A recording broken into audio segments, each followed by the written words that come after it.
Well, fucking hell. I'm just gonna get straight into it this time. I have a lot to say and a lot to play to you guys. And again, thank you for all the support and love on this, and thank you to everyone on Twitter. And do not forget to vote for Yoji or for Shiba on the second Kagurabachi popularity poll. I'm leaving the link in the description. Make sure you vote for your goat. Cast your vote for your goat. So we start off immediately from where we left off last chapter. Chihiro sees Iruha on the floor. My goat is alive. Okay. He is alive. Okay. No, he is alive. Okay. Also, he sees Hakuri on the floor, to which Samura clarifies that he is okay, because Samura knows something is up. He said that, oh, you reek of Chihiro, or Rogu Hero, whatever, because he knows. If he didn't say something here, if he didn't go, like, mate, he's alright, things might have turned out a bit different. No, he had to clarify. And just, I cannot even begin to imagine how Chihiro must be feeling right here. And I reckon it is a lot of guilt, a hell of a lot of guilt. And this is the first time we've seen Chihiro being this emotional in a long time, like maybe even since Sojo. Like, especially anger towards like the death of his father. And it goes further beyond this. Just, oh my god. Chihiro's face, like, oh my god. My poor child. So Samura clarifies Kiri isn't dead. And Chihiro begins to realise what all of this means. Hokuzono did the middle panel here specifically extremely well too, like the distortion of Chihiro's features. It looks like time slowing down almost, or even like shell shock, like in films of a suit, which we know Hokuzono loves, and then you get that sort of double effect, like, oh, your vision's doubled. It's like quite symbolic, and I like that, how he's included that. And Chihiro remembers the Kokugoku squad. Rest in peace to my goat Gert, as well as his own father's death. And he asks Samura what reason there is to let their Shaku have the blades after they killed his father. I can't speak. Samura clearly considers this for a moment on the start of the next page. He doesn't look distressed, but he looks mildly unsettled, like he's clearly thinking about something. Samura then tells Chihiro to lay down his sword, to which Chihiro says he'll have to kill Samura too if he's an enemy, and like hell he will. That fucking chance, mate, like, I don't think that's gonna happen. You're not, no. And I honestly think this might be the angriest we've seen Chihiro. Genuinely, like, especially the last panel on this page, he looks like insane. Like, it's actually quite heartbreaking. And Samura does interest me here though, and I'll discuss it more later as the chapter goes on, but Samura clearly does not want harm to come to Chihiro.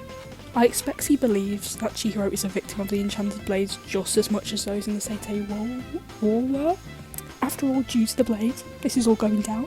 Who Chihiro used to be, wanting to follow in Kinishige's footsteps and becoming a blacksmith, all of these things are dead inside of Chihiro now. He can never ever go back to that. Who he was before has been killed by the blades just as much as those who were killed in the war were. That was a lot of war and words, and that was very difficult for me to say. And Samura hits him with the exact same move he killed my goat yogurt with. This had me laughing when I first saw this. It was exactly the same. It's pretty much the same panel, just from a different angle. And what did I say last chapter? I'm gonna say it now. Chihiro's cooked. Not even gonna lie. That's my goat. Not for long, because this was one move. He hit with the same move as he hit yogurt with. This is like just the gay person. Oh, what was I saying? I think it's just. Oh. This is the one move he uses, and I knew Chihiro was done for here. Like, this was even worse than Yogurt though, because at least Yogurt, was an enchanted blade user, and he actually fought before, and that was just like, oh, master and student. This is just violating. This is just nasty. This is really mean. Samura tells Chihiro, on the next page, that he doesn't have to do anything now. And the problem is the swords themselves, which I honestly suspected. But that does raise an interesting point. If it is the problem is the swords, and that's what he's getting at and not who wields them. That'd be an interesting thing. that also has no logic to it. Whatever. He moves to pick Enten up with his greasy rat fingers, and Chihiro watches this happen while bleeding out. Just left him to die. Like, what? I know Chihiro was very angry and like trying to attack Samura and all, and like actually like, I'm gonna kill you. But like, if you actually wanted Chihiro to understand your point, wouldn't you just let him get his anger out, or at least try to speak to him about it? Like, let's be real. Samura is a blind man, okay? He cooked yogurt, cooked everyone at Senkatsuji, whatever fucking place it is now, I can't even remember where they are, I think it's Senkatsuji. And you're telling me he couldn't block a couple of attacks Chihiro will be clumsily making out of range? Well, like, what is the logic here? Chihiro's not going to be hitting you with the die as mine by my side shit when he's like off his face on anger. Like, he's not going to be hitting you with the fucking prime, caterpillar, shred, kuro, black. Like, he's not going to hit you with this shit. He's going to collapse to his knees, have a mental breakdown before he can get there. Talk to the boy, for fuck's sake. And my goat returns! Oh my days. My bad. Vote Shiba 2024, please. And I wish, like, honest to God, this is probably the stupidest thing I've ever done, but like, I wish I could have gotten my reaction to this, and I did sum it up here afterwards, after the chapter dropped. So I'm going to play that now, then come back. Now, unfortunately for me, I forgot to turn my mic on when I was screen recording my reaction to the chapter. And I forgot.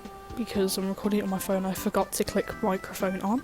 So that was a really good reaction, and it actually was, down the drain. So, yeah, because I just didn't even clock, it was like 6.5 minutes. I don't care enough to react to it again and fake a reaction, because that's just pointless. And then when Shiba turned up, I'm sitting on a bed right now. This is like I'm saying this like literally 10 minutes after the chapter released.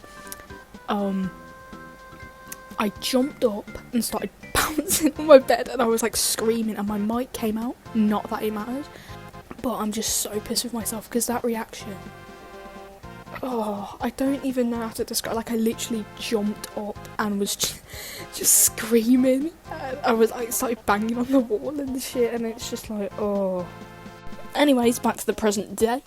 So Chihiro magically, mysteriously vanishes, leaving Samura to turn to face behind him. And look who it is, if not my blonde king. Oh my days, man. Oh, what a time to be alive. I used to pray for times like this. Anyways, so Shiba looks fucking majestic here. And point to note is that Shiba also got Enten and teleporting Chihiro away, so we don't have to worry about the Hishaku having their hands on Enten, at least yet. Also, I'm convinced Shiba is Chihiro's mother. I think, because like, I know people talk about like the Hishaku woman, who I think will be really funny if the Hishaku quotation marks woman is actually a man. But I know people say like, oh, that's Chihiro's mom. I don't think she was Chihiro's mom. You know, female to male goals. And also, like, he's holding him like the Pieta style and everything. Like, he looks so majestic. Like, next page, and Shiba notices my other goat is currently down for the count and is clearly confused by Samura's actions. Samura says that the Hishaku know about our sins, which clearly registered something in Shiba. What the fuck did they get up to? And he's serving Geto here too. Like, I've seen Geto make this exact face before. JJK always finds its way into my conversations. So Samura explains how the Hishaku are trying to bring the country down, aka the Kaminabe, as they have been previously described as being the country after the Seisei War. So, it's like, you bring the Kaminabe down, you bring in the country down, essentially, that sort of thing. And Sammy Boy continues, saying that the curse that forever binds us is involved with this. Is this JJK? What? So, like, what the fuck went on in the Seitei War, guys? You know, what was going on there? And he also says that Chihiro is better off not knowing, which is fucking sirens. We're going to London with this one, you know, like, sirens everywhere. And from this I'm getting that Kinishige's death was less of a random murder of a silly guy by an evil organisation, and more an assassination of someone who needed fucking killing, being supplied by someone riddled with guilt, who's other than Samura, we've come to find out this chapter. On the next page, Samura says, "This is the end." Chihiro's eyes begin to close, and Samura leaves with the wind. He can do that now. I didn't clock this when I first read it, but like, yeah, you can do that. Great. This next panel means nothing. Both confirmed dead. By who? Samura. Because I don't think so. No. Go wait till the end of the chapter, then tell me that both of them are dead, okay? Because this agenda will not die. It's agenda Bachi until I die, okay? Just, yeah. We switched the Hishaku's hideout. Some abandoned fucking building. Like, everywhere they go, it's a playground. It's like... But I actually think this is quite telling of the Hishaku, and I feel like Hokusono is doing this on purpose. I don't know if I've just been like, I don't know, pilled by GCSE English over time, but I think Hokusono is actually doing this for like a point. The Hishaku are an organisation who serve themselves. Their apparent lack of wealth shows that they are much more dedicated to their ideals, values and mission than monetary gain or success. Because sometimes, with like villain groups, you get like typical. You get like, oh, what are you going to give us for this? No, the money. We need more money. Money, Arthur. Like, I know that's not anime, but like, you should play Red Dead. Anyways, this is a small organisation of elite sorcerers who are acting out of genuine passion and want, not as servants of the highest bidders. And at least as of yet, they're not interested in preaching their principles or trying to make others understand. They have their goals and they are diligently working towards them, and I think that's what makes them such cool antagonists. They don't need this big fucking grand palace of where they can all go. They clearly move around. The Hishaku is the group themselves. It's not really the name they make for themselves. Obviously, apparently before this, they killed like Rokuhira and then fucked off for 3 years. Like, they're not interested in, at least as of yet, making a big bang. Well, up until this point, they're not interested in being like, oh, the big bad Hishaku, who everyone's scared of. They're doing this for their own point. They're not doing this to preach or appeal to people. And I think that's what makes them so interesting to me. So, next page, one of Best Jeanist's daughter cells produced by Mitosis is patching Hirohiko up, and they back and forth a little over his and Chihiro's quotation marks fight. Hirohiko then asks why Johnny Shadow won't let him use Kimeyori, even just to test it out a little, and Johnny Boy says, just in case Yoga is alive and well. He means it, obviously, because he knows this as well. He knows he's alive. And this is what I want to bring the attention to here, and I've seen people start to talk about this a little bit. Focus, oh no! My life is yours, my guy. Oh my days. Now this is fucking terrifying. Yeah, if I looked up in the sky and saw this shit, I'm checking out that night. You know, I'm jumping up onto one of those fucking flat buildings. And I'm jumping off of it. That's just terrifying. And again, third time in a row. Technically second because 58th review got copyright striked. Gulp. Hokusono never, ever fails to deliver on an amazing, didn't say gorgeous this time, double page spread. Also, know that Yura says that Hishaku's freedom will be curbed for a while. Immediately, this is telling me that they're going to jump Samura at some point, and most likely succeed in this. I don't really see how Samura's plan will work here. I don't. And this also gives more weight to what I was saying in a previous video that may have been taken down, that this plan is most likely the product of a great guilt that Samura has carried since the war, and not actually thought out. I think he's just gone, oh, for fuck's sake, I need to kill myself. It's gotta go. He's got to go, blood. Like, I think that's just what it is. And here he is, Sammy Rat himself. Don't know what he's trying to chat about here. Like what? I don't have anything to say about this. Pissing me the fuck off when I read this. I literally remember saying shut the fuck up. Though, I will say one thing. If we ever do get a Seitei War arc, which is highly likely, I hope we get a parallel to this panel.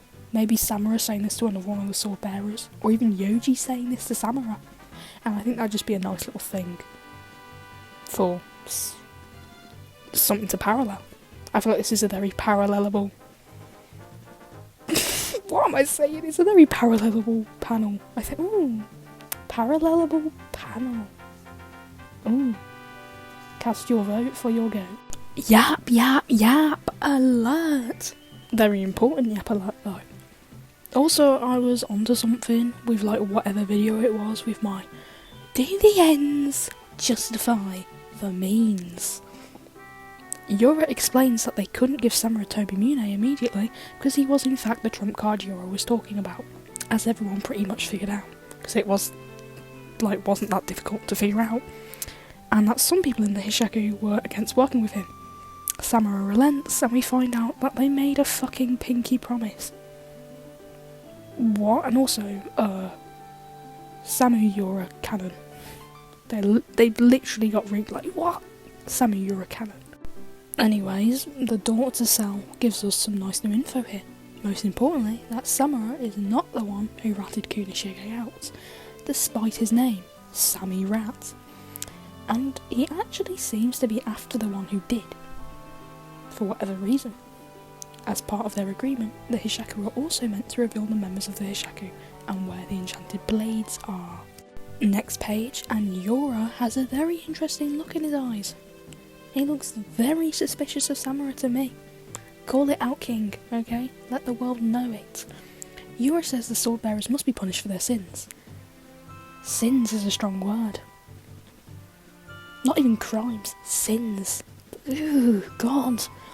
And that Samura has a strong conviction for killing all his past friends. People he fought alongside. Great. And then my son, Hirohiko, takes the stage. And I honestly love these panels. Think about how important it is, and clearly to Hirohiko, someone who first found death at 3, to have a peer to respect and fight who has also been exposed to violence and murder from a decently young age. And he's visibly upset at the news of Chihiro's apparent death. He's got tears in his eyes, and I love him for it. That's my boy. That's my child. Hirohiko continues onto the next page, saying how he will avenge Chihiro. Please do. If you're up for it, but also at the same time, don't do that, please. And Samura gives him the equivalent of the side eye people who don't like you give to each other when you passionately talk about your interests that they don't care about. You know the look. You do. You know it. And he states that he'll battle Chihiro. I nearly said Hirohiko to the death after the sword bearers are dead. Leave the gays alone. Sorry to see that, ladies. Anyways, Best Genius begins his inner monologue, stating that killing the sword bearers is easy enough when working with Samurai, but after that, it's a completely different situation. Who knows what Sammy Rats will pull out of his arse. Next page, and Derek states that the purpose of Samura's contract with the Hishaku is to, in essence, kill a lot of them, making him a threat to the Hishaku as well. Obviously. We find out that the Kume Yuri has been sealed, like it's Gojo in the prison realm, and Samura is supposedly keeping his eye on the Hishaku, which isn't surprising, as looking at that massive fucking owl in the sky, I'd be shocked if there were anything he couldn't see at this rate. I'd be terrified, and imagine being a normal citizen and looking up in the sky, and there's that. I I just, no, absolutely not. Next page again, and Samura states that he will kill all of the sword bearers on his own, relying on Hishaku just for information. We're also told the fortresses have been abandoned, with Shiba's involvement being likely. My goat, can't keep my goat's name out of his mouth, honestly. And the time frame of a week is important here, it's first introduced here, and it will be when shit hits the fan for the rest of the sword bearers, which I'm excited for, because, like, I want to see the other two. And Samura then leaves, and Derek asks if the Hishaku are even capable of fighting Samura. You just gotta trust in yourself, okay? Just confidence. Confidence is key, okay, Derek? Confidence is key. You're so majestic, man, I swear. Just every time I look at this man. Oh. He hasn't done anything truly awful yet. So I won't be switching up on him yet, but anyways. Best Genius worries that they put Samura into play too quickly, and John says it couldn't be helped, you know? They just couldn't help reveal their hand, seeing we're talking a lot about cards here. And he goes on to say that it wasn't too reckless of a play, and that they need to lock in. I had to look up what, like, keeping in play or playing your keep, whatever it is, what that meant, because I had no idea when I read it, and it basically means they needed to lock in. So, again, we're told 1 week until the fight starts again, and honestly, I can't wait. I'm so excited for what's coming in the next chapters. Chihiro doesn't need to become one of us. Samura doesn't want Chihiro to become like the sword bearers. It's clear here that he doesn't. It's very clear that he doesn't really want to harm Chihiro. Like, if he had the choice, he wouldn't have to. Technically, he does have the choice not to harm Chihiro, but we won't get into that. And I want to go back to something way earlier on in the manga, which might seem a bit random and a bit of a reach, but just, like, stay with me. Kunishige tells Chihiro that he doesn't want Chihiro to put himself into the mentality that he has to follow in his footsteps as a blacksmith in order to become a great one like him. He tells Chihiro that he needs to figure out who he is on his own, not trying to become his father. While the topics are different, I do believe this conversation is very important. Samura does not want Chihiro to become like him, someone riddled with guilt whose morals are so skewed and deformed due to their guilt. Kunishige did not want Chihiro to become like him, or think that he has to do exactly as he did. Kunishige was hidden away in the countryside by the Kaminabi because of his actions in the war, which would obviously affect his safety. And I think it's safe to say that now, and it's mentioned how some in the Kaminabi actually dislike Kunishige, and like don't really want him around, and now one of them has betrayed him and caused his death because of his actions in the war, because he made the swords. Kunishige was a hated man, and from what is discussed earlier on in the chapter, I believe this was most likely justified. I love Kunishige, I really do, but this is like, no, this man cannot be really protected. He's been killed for a reason. Someone has betrayed him. He's that bad. What he's done is that bad. Someone is so ridden with guilt they have to have him killed. It's that bad. It's just like, Samura speaks of being the only one who has to suffer. And like, Samura truly does not want to hurt Chihiro here. He's just blinded by his sense of justice. So anyways, that's the end of this chapter review. I am praying to God this does not get copyright strikes, because that will be 2 out of 3, and it has not been 90 days, so I'm slightly worried, but I think the issue there was that I included my live reaction.